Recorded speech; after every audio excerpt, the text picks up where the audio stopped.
Let's bring in Jordan's Foreign Minister, Ayman al-Safadi. Good to have you, sir. King Abdullah's statement in the wake of that blast at the hospital, squarely pointing the finger of blame at Israel. Does Jordan still believe the blast was caused by an Israeli airstrike? Good evening, Becky. This strike, is, as you said, it's a heinous crime. It's a crime of war. Everybody here believes that Israel is responsible for it. The Israeli army is saying it's not. But to be honest, try and find anybody who's going to believe it in this part of the world.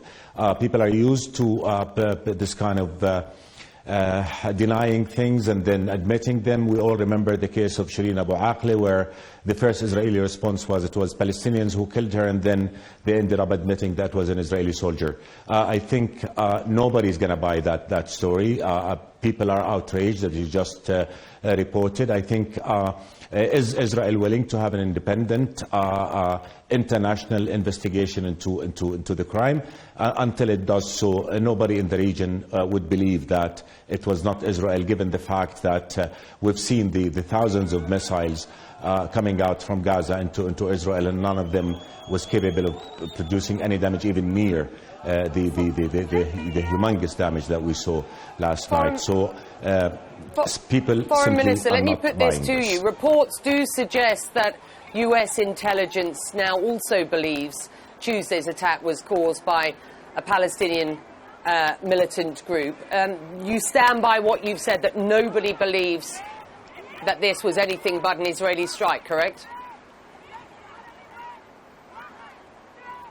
I'm not an intelligence expert, Becky. I'm just telling you that nobody in this part of the world is going to believe intelligence based on Israeli intelligence. If Israel is ready to have an independent international investigation inquiry into this, let it do that. And if that independent evidence points otherwise, then we'll deal with that then. But by now, no matter what Israel says, no matter what intelligence it produces, I'm just telling you that in the whole Arab Muslim world, nobody will believe that, based on previous experiences and based on previous cases in which Israel first denied, and then when investigations were allowed, a different story emerged. Right. Foreign Minister, Jordan cancelled a summit that Joe Biden, the US President, was supposed to attend. That was, as I understand it, a cancellation in the wake of that attack. But can you explain exactly why Jordan cancelled that summit, and is there any regret about the opportunity it would have afforded Jordan and others to sit face-to-face with the US President? Actually, Becky, the decision not to convene the summit today saved an opportunity. Let there be no mistake on how strong Jordan-US relations are, on how much esteem His Majesty has for the President. We acted within circumstances right after the news of the attack of on the hospital. We just made an assessment in coordination with the Palestinians, with the Israelis. Abbas had decided to leave. We had a thorough, long discussion with the Americans, and we came to the conclusion that the presidential card, the office of the president, is very important. The U.S. plays a key role, not just in managing and dealing with the current catastrophe, but for later. So I think everybody reached the conclusion that it is better not to have the president under these circumstances, because what people were expecting was a decision to end the war. That decision was not obviously forthcoming, and again, after consultation and discussion with Egypt and the Palestinians, and after a thorough discussion with the US, we made the decision to not to convene the summit now. The Americans understood that, and now we're working, and contacts have continued and are continuing between us and the US to make sure that we create an opportunity where when the presence is in the region, he's able to deliver the news that everybody here is waiting for, which is ending this war, saving the civilians, and start looking at how we can make together how we can start building for a better Middle East. And the key role of the US is just indispensable, and its leading role is the key role. Okay. I want to talk to you about how you suggest that this war, might end, or there might be a sort of temporary pause at this point, but I have to ask you, we've seen protesters on the streets of Jordan outside the Israeli embassy. I mean, the pictures are there. We're seeing them across the region. It's getting pretty messy from what we understand from the team on the ground, police using tear gas to disperse people. Just how concerned are you that Jordan now faces a serious national security threat? Becky, people are outraged. Everybody is outraged.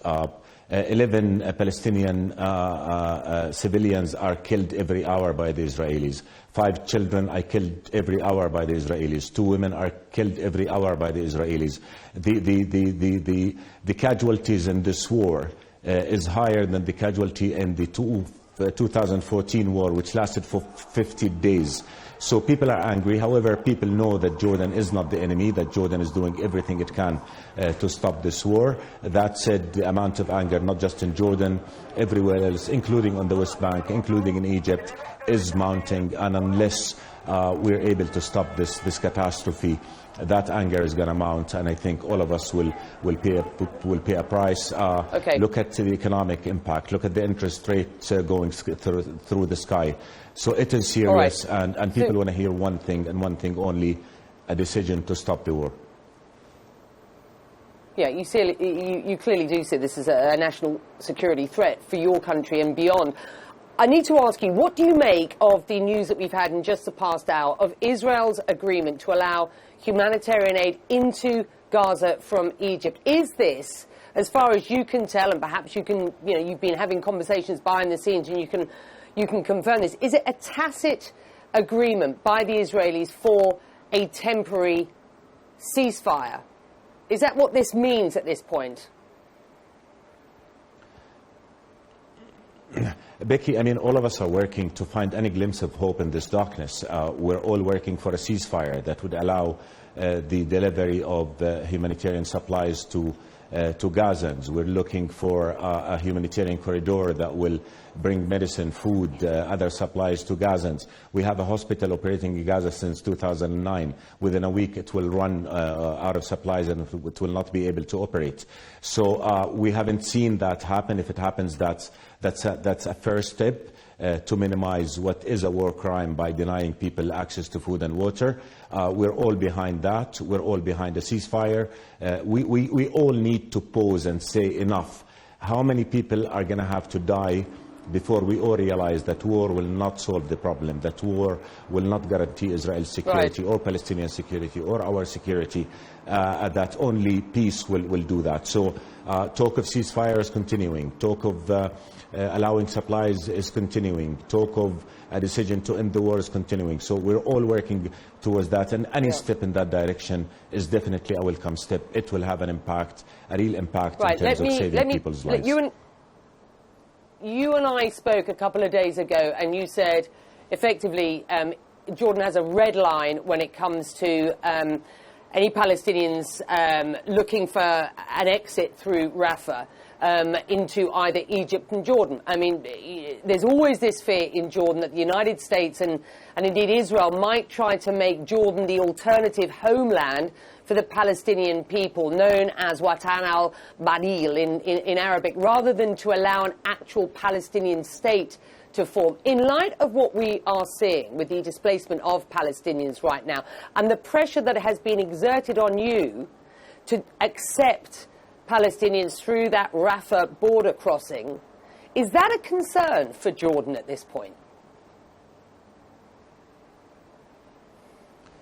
Becky, this is an old narrative that keeps emerging, and our position is firm on that. We will never allow another population transfer, which, by the way, is by international law a war crime, by the Geneva Convention and its Protocol of 1977, a war crime.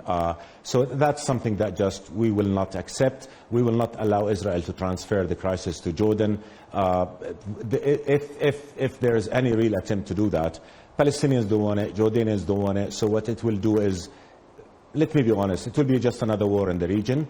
It will be expanding the area of conflict. It will not bring peace. So, again, make no mistake, when it comes to that, Our position is unwavering. We will never allow population transfer from Palestine into Jordan, and that will just take the conflict into a whole new dimension that will be dangerous and disastrous for the whole area. So no, that will not happen. Palestinian homeland is on their national soil. The two-state solution is the only way to go forward. Israel has to understand that. The world has to understand that. It is enough. And let me warn of something here, Becky, and we say it as a country that, you know, has tremendous good relations with all our Western friends and allies. The growing perception on the street as they see this unequivocal ironclad support for Israel in this war. It is a growing perception that this is a Western Arab-Muslim war. That's a place we don't want to get to. That's a place that we should all work to prevent getting into, and that's why the guns must go silent, common sense must come back, reason, rationalism must come back, and we figure out a way out of this darkness. We took a clear stand in condemning the killing of civilians. The world needs to do so, otherwise it is risking being equated with the crimes that are being committed. We do that because we care about peace, because we've all worked about peace. That is His Majesty's mission that is non-stop. We keep trying to work for peace. It's time we listen. Trying to shift the conflict will just make it worse. The risk of this war expanding into the West Bank, into other parts of the region, are real. We've got to stop that before it's too late for all of us.